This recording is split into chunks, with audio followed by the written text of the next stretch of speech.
საღამოშვიდობისა, პატრიოტულ მაყურებლებო, ჩვენ კვლავ ხვდებით ერთმანეთს პირდაპირ ეთერში გარკვეული დროის შემდეგ.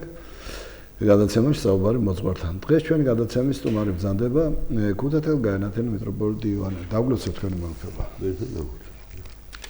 თქვენი მომხმება კვირას თქვენ ჩაატარეთ საჯანმრთელო პარაკლისი, ხო? პარაკლისის სასწავლებასთან დაკავშირებით და საეკლესიო ახალი წელი და სწავლის დაწყების ხო, აღნიშნეთ რომ მიულოცოთ ჩვენ ტელემაყურებლებს თქვენ მომხმება და შემდეგ კი კვირის ახარებაზე ვისაუბროთ.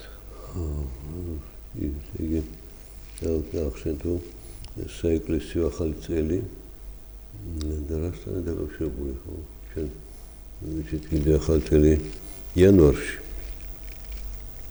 და სხვა არის საფუძველი ისა რომ სხვადასხვა ათლის სისტემები არის და შესაძლოა წელიწადი ერთ წრე მას თავი და საკმაოდ დასული არ აქვს მარადილობის სიმბოლოა მაგრამ წელიწადიდან დავიწყოთ ახალი წრე განმეორებადია მაგრამ ყოველთვის ახალი წელიწადიდან იწყება და ეს წელი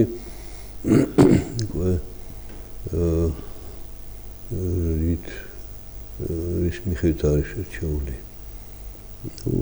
იანვარში თვითონ ისეშობის შემდეგ დადგა ახალი ცხოვრება და ამიტომ ის ახალი წელი ეწოდა იმ დროს რომ შემოდგომას 1 სექტემბერს ახალი წელი ატოვარეს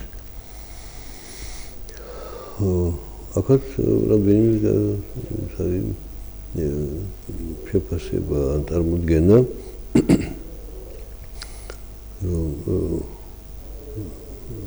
წელიწადი იწყება ბუნებაში ადამიანის მხრიდან ხნათესვით და ზრუნვით ახალი მოსავლის აღებისა.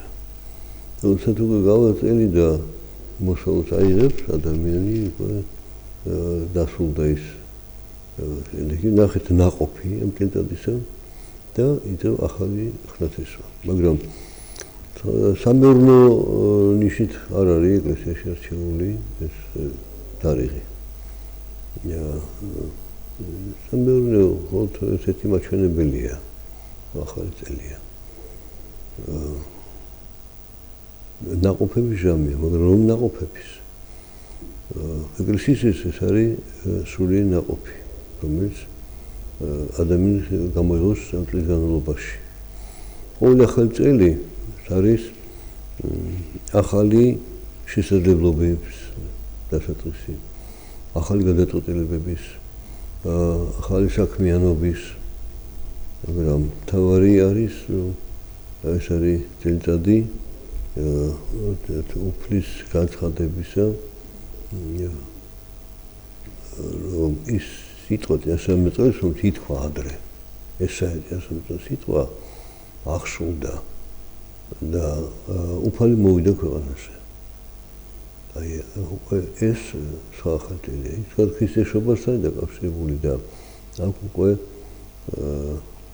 რასული იესო ამბობს რომ ახალი ცხოვრება იწყება და ვისაც მას სინაგოგაში შესთავაზეს დაკითხვა ერთი წერილის მაგ გადაშლეს ეწესრიგა სიტყვი და დაუკითხა ხალხს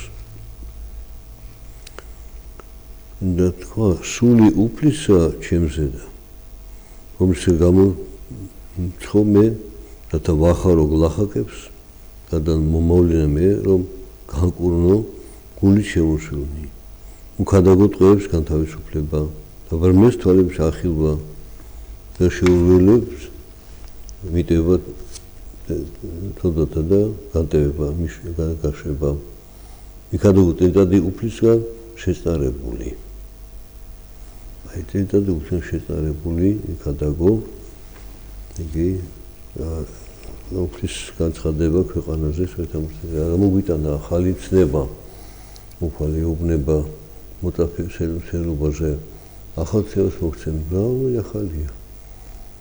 გიყვარდეთ ერთმანეთიო. ნუ ეს ადეთ იქო. და მთელი ახლის ეკლესიის დიახში უხდის განცხადებით მოსინასამე წელს მიეცა 10 ცნება. აქედან პირველი 4 არის სიყვარული ღვთისა, ხო და შემდგომი 6 სიყვარული მოყვასისა. რა სიახლე მოგიტან უფალმა? გიყვარდეთ ერთმანეთი, როგორც მე შეგიყვარეთ თქვენ. აი ეს განსხვავება არის. იმ სიყვარულით თუმცა უფალმა შეიყვარა სოფელი. სოფელი ცოდვით დაცემული სოფელი. ცოდვაში ყოფი ადამიანები შეიყვარა ისინი. სანამ ცოდვაში იყვნენ, სანამ დასრულგამორებაში იყვნენ. და ამისთვის მოვიდა ქვეყანაზე, რათა იხსნას ისინი და ნუგეშის ცესმად და მიტევა ცოდვათა მიანიჭეს მათ და გზა ცხოვრებისა ასწავლოს მათ. აი ეს არის ახალი ცხოვრების დასაწყისი, ახალი ცნება და ახალი მოძღვრება, რომელიც არ იწინააღმდეგა ძველს, მაგრამ იმ ძველის გაგრძელება და ასეთ ესაა თავისებური ნაყოფი სული ცხოვრებისა, რომელიც განლო ისრაელის ერმა ძველი ახლის ეკლესიის დიახში. რაც იყო მოლოდინი უფლის მოსვისა და უფალი მოვიდა. ანუ ის ჟამი მოლოდინის დასრულდა და იწყება ჟამი სიტყვის აღსრულებისა, რომელიც ტერვში იყო დათქვამი. ამიტომ ჩვენ ამას ეკლესიის ახალ წელს უწოდებთ. ყოველ წელს ვიწყებთ იმიტომ ვიხსენებთ უფლის სიტყვებს და არა მარტო შევაჯამებთ თუ როგორ გავიარეთ ეს წელი. ღვთის მიერ ვიცხოვრეთ, ღვთისნებებით, ჯულით, წმენით, სიყვარულით, მიტევებით, შენდობილი ვიყავთ უფლისგან, უფალთან ერთობაში ვიყავით თუ შორს ვიყავით უფლისგან. და იწყება ახალი წელი, ჩვენ დაშვებული შესწავლები გასულ წლებში და გამოვასწოროთ, არ გავემეოროთ და ავიწოთ ახალი ცხოვრება. ქრისტეს მიერ ცხოვრება. ეს სწორედ არის საზომი, რითაც ეკლესიამ განსაჯა ახალი წლის ჟამი. მაგრამ თავისებურად ეს არის იმ ბუნებრივი მოვლენის გასულიერების მომენტი. რომ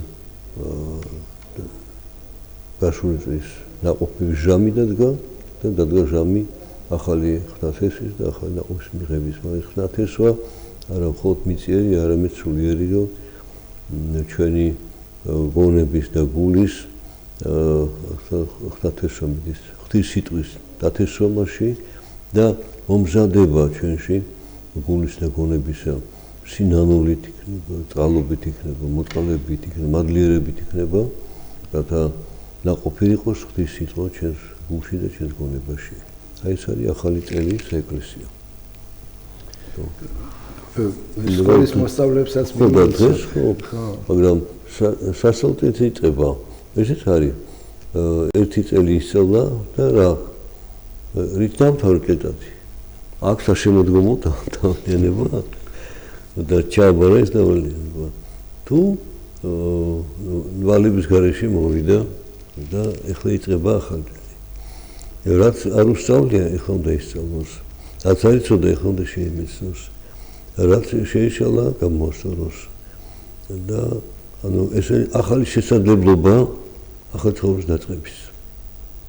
ასე ვიტყვით და ამიტომ ახალ წელს იქ აღივლინე ბოლოს ბავშვებისთვის, რომ უფალმა მათი გონება და გული გაწმიდოს და მომზადოს ნიადაგი კეთილი და სიტყვის ჭეშმარიტი სწავლების მიღების და გაცოცხლის მათ გულის და გონებაში, რომ მშობლების მიმართ კეთილად გატყობილი პატივეც მამას დედას როგორც ცნება ამბობს, არ განეკითხოს არავინ, შურის ძიების სული არ აყვეს და არ შეშურდეს სხვა საიმე წარმატება არამედ ილოცოს მისია და თავისი იმიტომ წარმატება ხოლმე თავისებური ხიბლია რომ თაშორს ადამიანს ღვთისაგან მას უჩნდება შეგრძნება და წარმოდგენა რომ თვითონ მიაღწია ამას ღვთის გარეშე და მე უკვე იწყება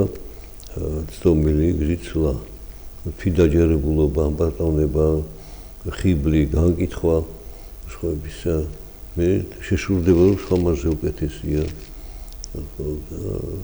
აი სასწავლო წელიც იწყება ამიტომ ერთი წლის განმავლობაში ადამიანი ან მოსწავლე იზრდებოდა ახალწოდას იძენდა მაგრამ წლის ბოლოს უნდა მას ჩაებარებინა ისწავლა თუ არა სწორად ისწავლა თუ არა სწორად რომ სწორ სწავლამოძღვრებაზე იმ ცოდნაზე რომელიც ახლა უკვე გახდება არა მხოლოდ ნაყოფი გასულთის არამედ ვალავერი მომავალწლისა ახალ წლისა რომ ახალ დამატი ცოდნა შეიძინოს და განვითარდეს და წარმატებით გაგრძელოს ცხოვრების გზა აი ეს არის სასკოლო ახალ წელი ესე რომ მრავალშრეებრივია ეს ცნება ახალ წლის და ეკლესიაში სწორედ ეს შრეები არის გახსნილი გაცხადებული. ამისთვის ლოცულობთ ვედრებით გწამს და მოველით ჩვენ ღვთისგან წალობას და მადლს განმანათლებლად განწევრდეთ გულსა და გონებსა ჩვენთან. დიდი მადლობა. ქველმეფება აი კიდევ რით შეიძლება შევხვდეთ ამ ახალ წელს რა მზადდება ეპარქიაში რა კეთდება ну вообще შევახსენებ ჩვენ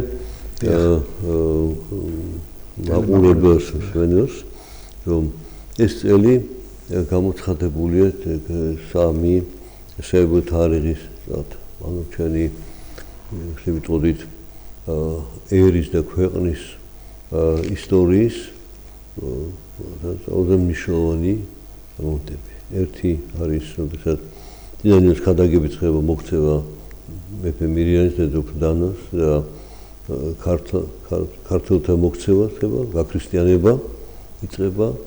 ეს ახალ წელია ჩვენ ცხოვრებაში. და 1700 წელს აღნიშნავს ეკლესია და სახელმწიფო ამ თარიღს. ხოლო ჩვენ გვაქვს ორი ესეთი მნიშვნელოვანი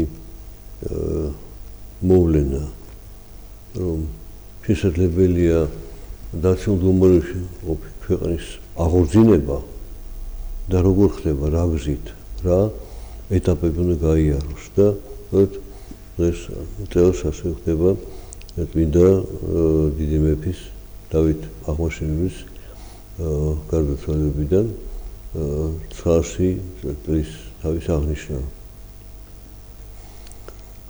ესეც ვიტყოდით იყო ახალი წელი, მძიმე წელი თუმბილე საუკუნეები დამპყრობელთა თარიღს ჩვენ ქვეყანაში, რომელსაც დიდი თურქობა ეწოდა მემატიანის მიერ და ახალ ცხოვრება ნიშნავს აღორძინებას ჩვენ ქვეყნისა, განთავისუფლებას მუხტურთაგან თავისუფლების დამოუკიდეს მოძიება და გაძლიერება როგორც სამხედრო ძალით, ეკონომიურად, სულიერად და აქ არის თავისი ეტაპები, რითი დაიწყო მეფე დავითმა გაძლიერება, ქვეყნისა და აღორძინება და სადამდე მიიყვანა. ჩვენ შეიძლება აღვნიშნოთ ხოლმე რამდენიმე ეტაპი, ეს არის პირველი შინაგანი გაყოფის და სეპარატისტული ასეთ მოქმედების ზოგიერთი დიდი თავადის და ერისთავის, როგორც იყვნენ ბაღოშები, აბულეთის ძეები და მათზე ძლევის შემდეგ და მათი ესეთი დესტრუქციული მოქმედების გამო ერში ზნეობრივი დაცემის გავრცელების ნაცვლად მეფე დავით შემოაქვს გაწმენდა და სიმართლის დამკვიდრება ქვეყანაზე. ანუ ეს არის 1004 წელს გამართული რუის უბნისის კრება.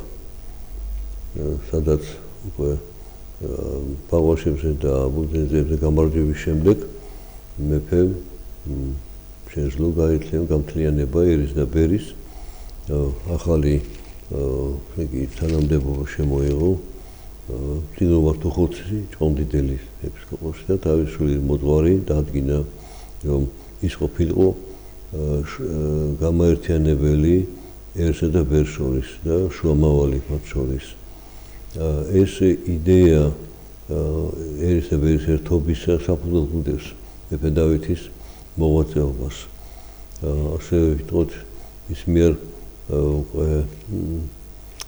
მრავალი გამარჯვების შემდეგ ლევოს საკვირის შემდეგ და ქვეყნის სრულად გაერთიანების გამთლიანების და განთავისუფლების შემდეგ იტყობა ზრუნვა განათლების სისტემისათვის. უკვე ეკონომიურად და სტრატეგიულად გაძლიერდა ქვეყანა, სრულად განიწმინდა აი ამ დროიდან უკვე ის იწვევდა განათლების, იმიტომ რომ თუ ბალავერი არ არის დადებული იცე და ძლიერი მერც სახლი აშენდება იმ ბალავერზე და დაირღვევა. ეს იყო გელათის და იყალთოს აკადემიების შექმნა. რომ იდეა იგივე მეორე იერუსალიმი და სხვა იგი ათინა. ანუ საერო და სასულიერო განათლების გამთლიანება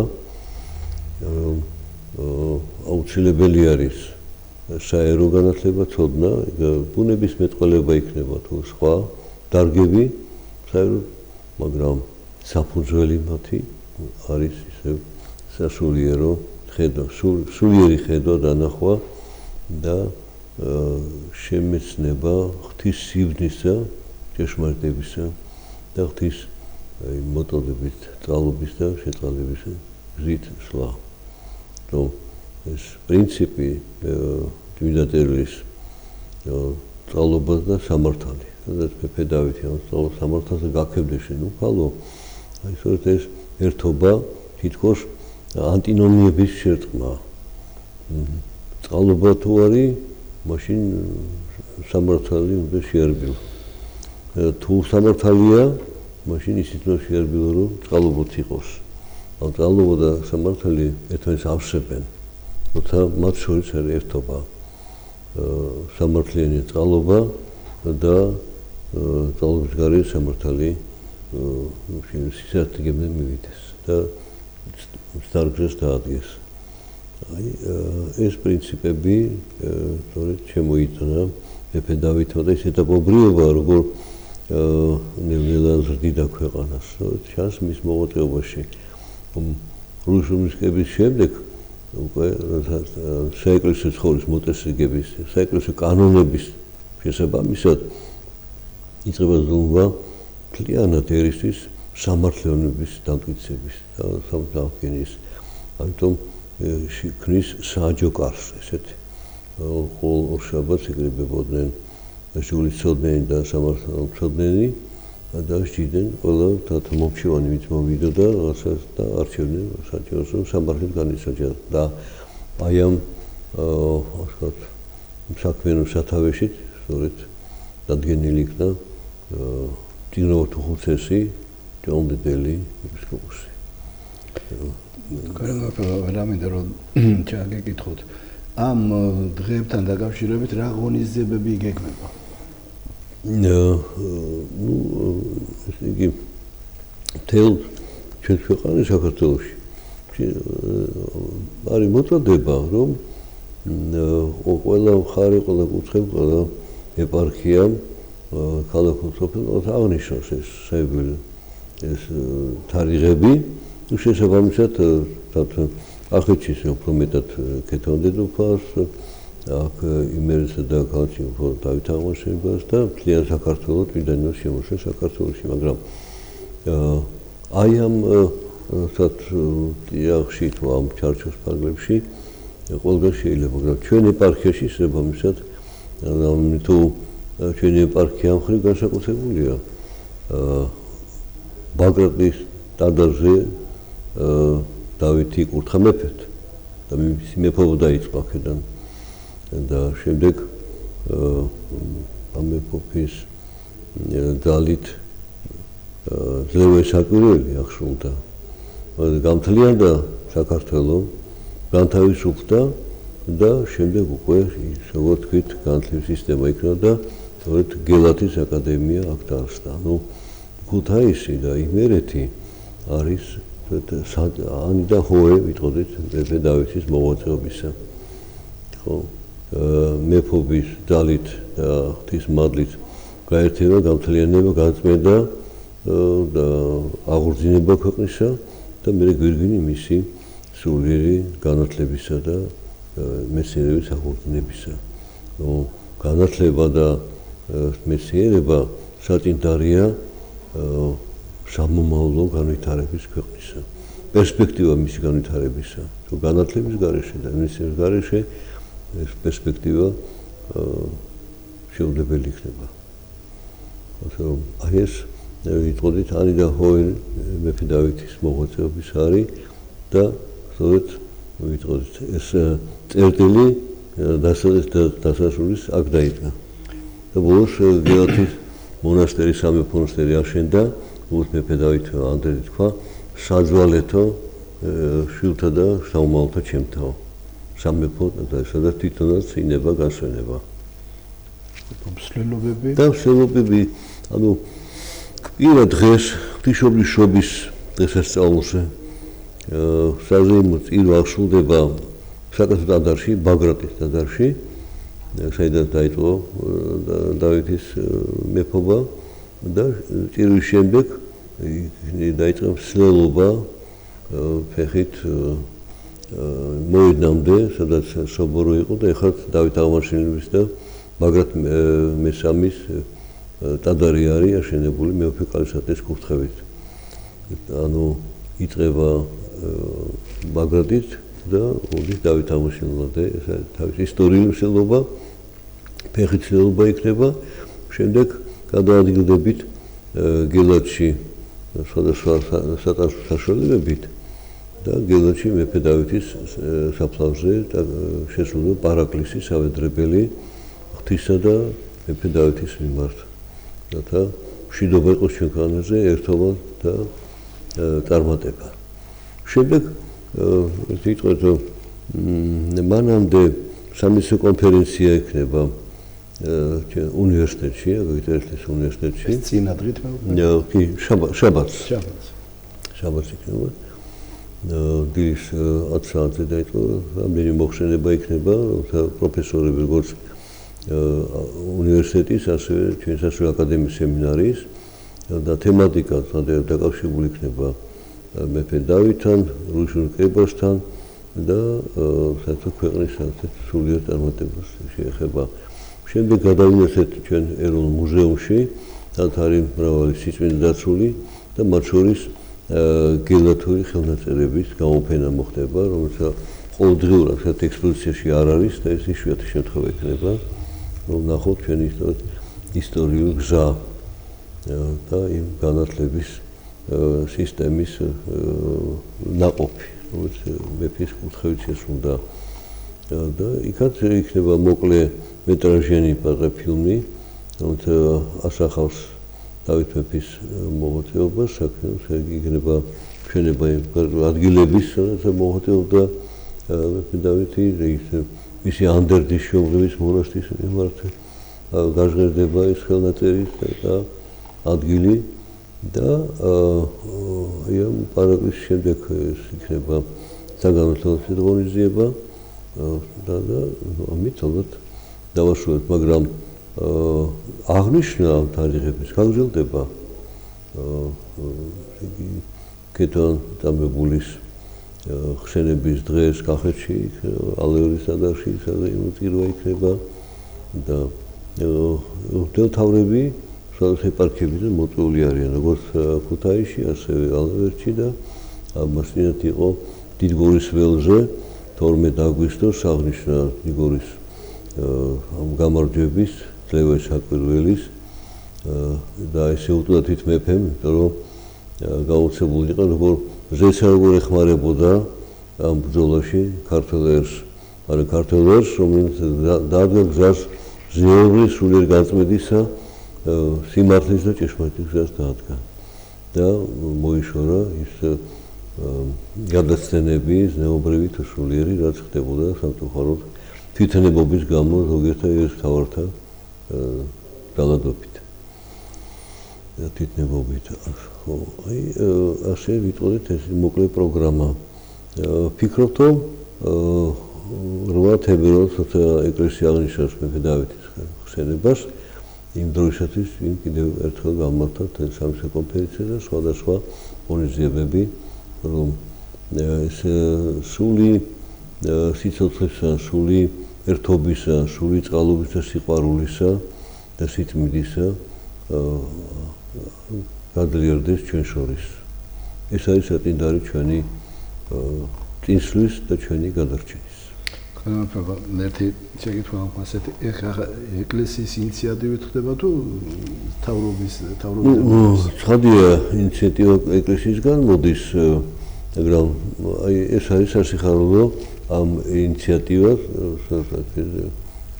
ამ შენებს ხელისუფლების თანადგომა გაზიარება და ვიტყოდით რომ მეფე დავითმა ჩვენ ეს მაგალითი მოგცა როგორ შეიძლება დაცემიდან აღორძინებამდე გადაერებამდე მიიყვანო ხალხი და ერი და ჩვენ ხედავთ რომ ეს ხელისუფლება თვითონ რომ სოფლის მეურნეობა ენდემური ჯიშები ქართული და ხილის თუ ვაზის აღორძინოს დაეხმაროს სოფლის მეურნეობას იმიტომ რომ სოფლის მეურნეობის ვაზი იდგა ისტორიის მანძილზე ჩვენი ქვეყანა სოფლიოში რომ შემშილობა იყოს აქ ჩვენთან ნაყოფერი მიწის და ჩვენი შრომის შედეგად ყოველთვის იქნება აი ამ სოფლის მეურნეობის ნაყოფი მიღებული ერში და ამასთან ერთად საშუალო განათლების კერები ჩვენთან არის უფრო აღორძინებული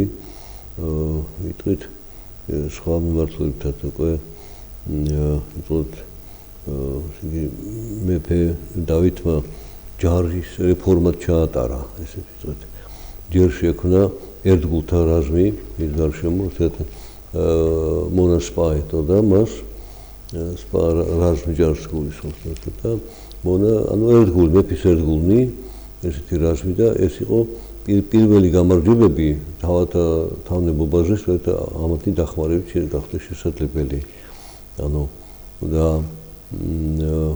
აი ერთობის მიღწევა დაიწყო გამარჯვება სიმართლისა გამარჯვება სიწმინდისა გამარჯვება ზნეობისა უზნეობისა და უჯულოებაზე ეს იყო პირველი ეტაპი და შემდეგ გრძელდება გარემტრებზე და შემდეგ უკვე ურთიერთობა სხვა ქვეყნებთან ღირსეულად როგორც დემოსილ ქვეყანას დამოუკიდებლობას თვითყოფად და სხვა ქვეყნებსაც დახმარებას უწევდა რომ ისინიც ამ პრობლემის განთავისუფლებულიყვნენ ამიტომაც მეფის ტიტულში გაჩნდა ეს წოდება მეფე აფხაზთა, ქართველთა, რანთა, სომეხთა და შირვანის და ასე შემდეგ სხვა მიმდებარე ქვეყნების და რომ დაყრდნილი იყო სელჩუკების მიერ.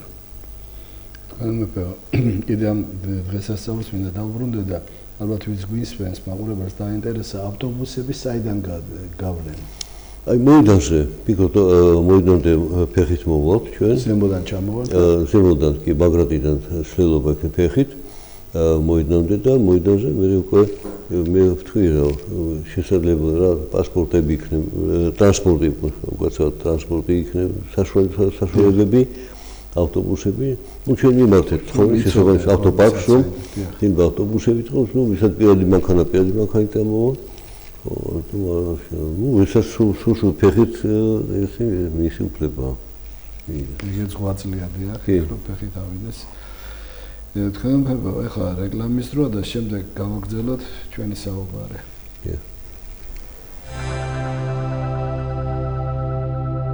საქართველოს ბანკის მობილ ბანკში გათამაშება დაიწყო. გაქვს შანსი მოიგო თანხა 650,000 ლარიანი საპრიზო ფონდიდან. დააგროვე გათამაშების ბილეთები გადახდებით, გადარიცხვებით, პროდუქტების აქტივაციით და ბარათით გადახდით. შემოდი მობილ ბანკში, ან თუ ჯერ კიდევ არ გაქვს გადმოწერე და ჩაერთე.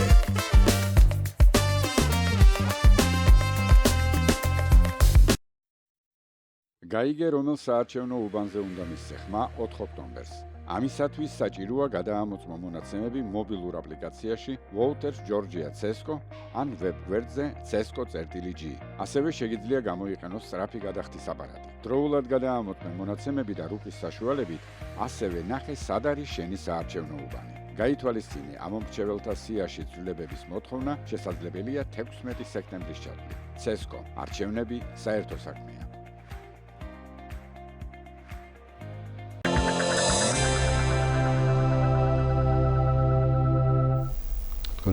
გრძელდება ჩვენი გადაცემა და კიდევ ერთი შეკითხვა მაქვს თქვენ მეუფე. აი თქვენი აზრი ნამდვილად მაინტერესებს, ვიცით რომ თქვენ განათლებული ბრძანდებით ამ საკითხში და იცით აი რამდენად შეაფასებდით მეფე დავითის 8 წელს აი მაგალითად კი თარიღი არის თქვა მისი მოხსენიების, მაგრამ ეს შეიძლება იყოს თარიღი ოფიციალური და არ იყოს ეს აი ერისგან დაფასებული ერისგან სიყვარულით, აი თქვენ როგორ იტყოდით, არის კი ეს სიყვარული მეფე დავითის წინაშე? ო. ნუ იცი და დაფასება შესაძლოა მოხდეს. ვიღაცამ სიმღერა მიუთუნა. ვიღაცამ ქანდაკება დაუდგა. ვიღაცამ ქანდაკების ადგილი მეორე დღეს გადაიტანა. არ მოეწონა რომ ქალაქის შუაგულში რატომ უნდა იყოს და გარეთ გავიტანოთო. ესეთიც სხვადასხვანაირად რეაგირებს ადამიანი თავის წარსულზე და თავის დიდებას და წარმატებას და ღირსებას ხედავს თუ არა და თუ გონია რომ ის უფრო მეტია დავითზე და უფრო სწორად განაგებს და უფრო იცის რა ადგილი უნდა დაეკავოს დავითს. მაგრამ ვიტყოდი რომ დაფასება მისი ღვაწლისა იქნება მხოლოდ მართებული და სწორი თუ ჩვენ ვისწავლით აი თანმიმდევრულად ეტაპობრივად და ლოგიკურ გონივრულ სლაშ დიმენდგომიდან გადაწყვეტილებებიდან დიახ და აქ მოცემული ეს მაგალითი მეფის მიერ სულიერი აღორძინება ზნეობრივი და სამართლიანი.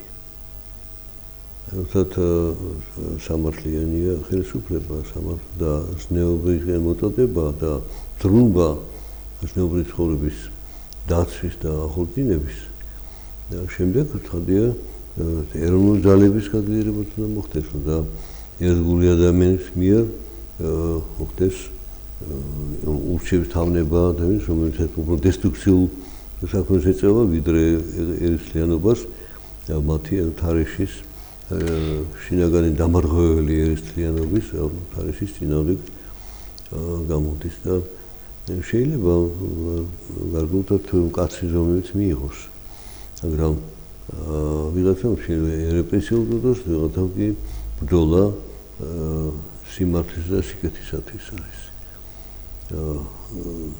ზოგი სასჯელი თუ თანაზომიერია თან სამართლიანი თუ არის აღსაზრდელად ხდება უბრალოდ ბავშვების აღზრდაში თინდა წელს ამბობს და გამოცდილებას გეუბნება აღზრდა მარტო შეგონებით კი არ ხდება არის გარკვეულად სამართლიანი მოქმედებით და ბავშვი შეიძლება რათა გასვლაგარეთ შეეზღუდოს თუ რათა არ მოამზადა გაკვეთილები ან მოემზადა მეორე დღისათვის სასასვლელად ან რათა დააშოვა დღეს და ამიტომ არ იმსახურებს რათა სანამ არ ვინანიებს არ გააცნობიერებს რომ ეს არ უნდა გამეორდეს დელი პირდაპირ ამბობს რომ ვისაც უყავს შვილი სჯისო მას მოსჯი დაჟე არ ნიშნავს რომ ცემატყეპას ღვირილს ლანძღვას და კუთხის დაყენებას შეიძლება ისეთი რომლებიც ახსენია სათამაშო თამგახო გარეთ ან პერიოდს არ უყურებან აი ამ ფოტოთა ნიუს რომელსაც შენ თამაში კიდე დღეს არა დღეს არ დაიმსახურებს რამდენ ამ თემას შეეხეთ აი მინდა ერთი კითხო დღეს მიდის სწავლება ასეთი რომ აი ბავშვს არ უნდა აუგზავნოს საერთოდ არაფერი და მიიღებენ შედუღად ეგოისტებს, ეგოცენტრიკებს. თავნება, რომელიც ყველაფერს დაშუას უნდა, ყველაფერს შეიწყალონ და ხო, რამდენად სწორია. არა, ეს არის ცნობილი მოდღება, რომელსაც და სანსკრიტს იცის და რითი დააშორს არ იცის. ეს სრულდება ყოველთვის დესტრუქციული დაშლილი პროცესებით.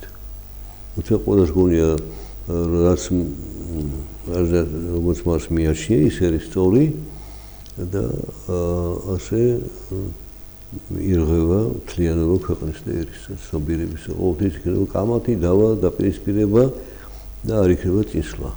წყლის ნაყოფი იქნება და სიყვარულის გამრავლების ნაცვლად იქნება ერთმანეთთან დაპირისპირება და წინააღმდეგობა. საერთოდ ჩვენ 90 წლებში გავიარეთ ეს, შემდეგაც იყო ესეთი ფაქტები. შეიძლება ვიღაცა დღესაც დაინახოს, ხდება, მაგრამ ერთი რამ გახსოვდეს, რომ იერარქიული წყობა ერში იქნება, თუ ეკლესიაში იქნება, ზეცაში ეს იერარქიული წყობა ღვთისგან არის დადგენილი. ზეცაში და ქვეყანაზე. ზეცაში ანგელოზს დავსი, თავის იერარქიით, როგორი უფალთან მიმართებაში და ქვეყანაზე საეკლესიო და საერო სახელმწიფო იერარქიის როგორი დამოკიდებულებაა. კი, ხვდებით, რომ შეიძლება როგორც მეფეთა შორის ყველა არ იყოს ეზნეობრივი და მართალი და ზოგი უზნეოც იყო და ხელს უწყობდა კიდევაც მუჟილობის გამრავლებას, ხო, მაგრამ რა შედეგი მოყვა, რა ნაყოფი გამოვიღეთ ამით. მართალმა გააძლიერა ქვეყანა და თვითნებამ დაშალა ქვეყანა. დაანგრია. აი ეს ელემენტარული გაკვეთილი მაინც უნდა ვახშოვდეს ჩვენ, ასე რომ დავით მეფის დაფასება ხდება იმდენად, რამდენად ჩვენ მის გზას ვიმეორებთ ჩვენ ცხოვრებაში. თქვენ მეფე აიწახან შეეხეთ ცნეობას, ერის ცნეობას და ახლა ესეთი კითხვა მინდა დაგისვათ.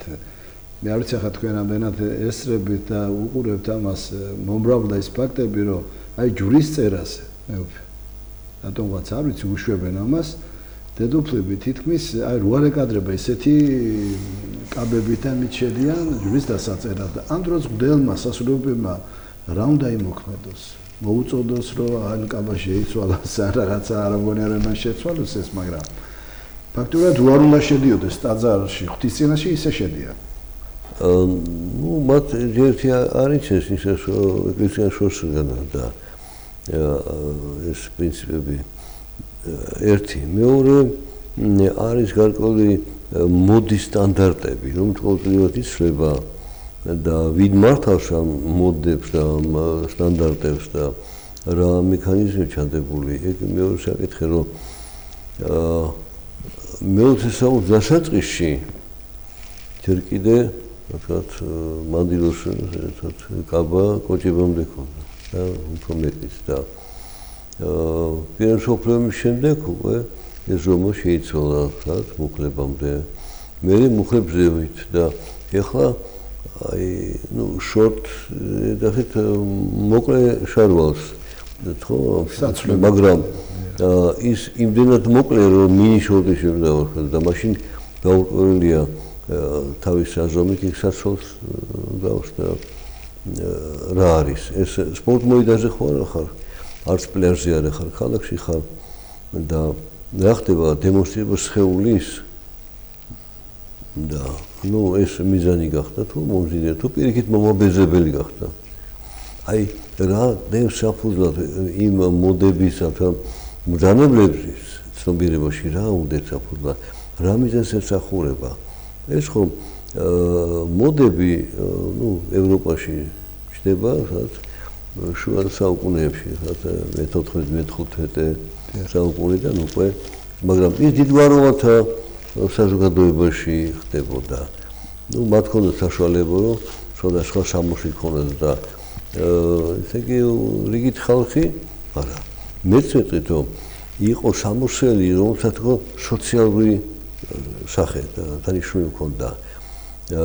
ხელოსანს თავის სამოსი ჰქონდა, ვაჭარს თავის სამოსი ჰქონდა, გლეხს თავისი ჰქონდა, აზნაურს თავისი თავის და მეფეს კიდე. ანუ ეს სოციალური რანგები ამიტომ კი ჩვენ როგორც ადამიანები ერთნი ვართ. მაგრამ ჩვენ სოციალური ამ საფეხურებზე საფეხურზე არ ვდგევართ და ამ შემოსელი აცხადებს შენ რომელ საფეხურზე დგეხარ. ვინც მაღლა დგას კი ხედავს რომ ის უფრო დაბლა დგას, მაგრამ მაშინ ადამიანს უნდა დაინახოს.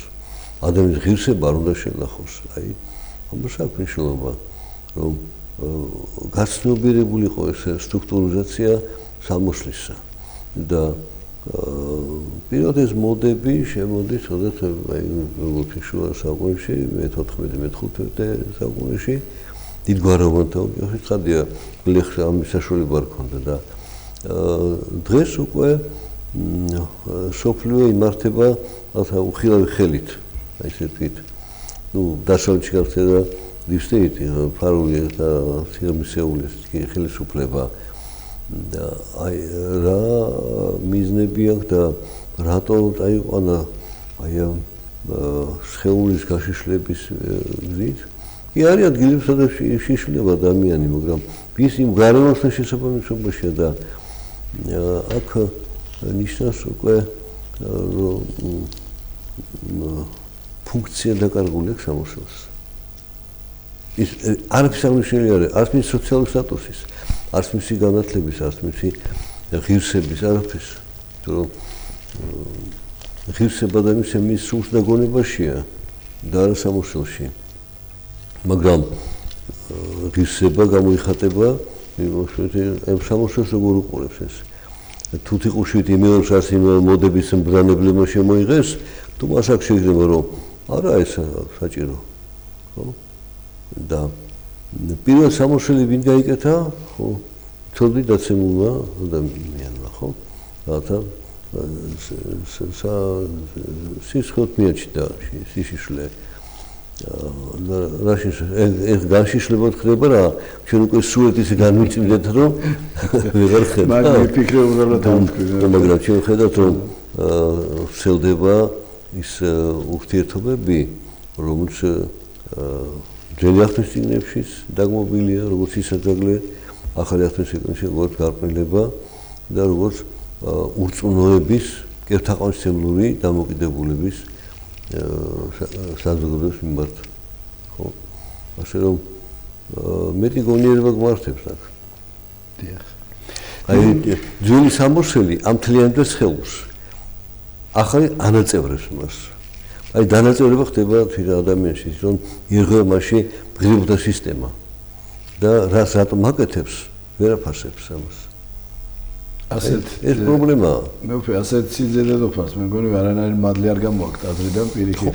არ ვიცი ადამიანს მათ შორის როგორი ურთიერთობა დამყარდება ვერ გეტყვი მაგრამ ყველას უნდა ისე როგორც მას უნდა ეს შეიძლება ვერ გამოიყაროს დიდი მადლობა მე ვფიქრე მობრძანებისათვის ამ საინტერესო საუბრისთვის თქვენ ვფიქრება მადლობა კიდევ ერთხელ გამომშვიდობოთ ჩვენ ტელემაყურებლებს გემშვიდობებით მომავალ შეხვედრამდე Thank you.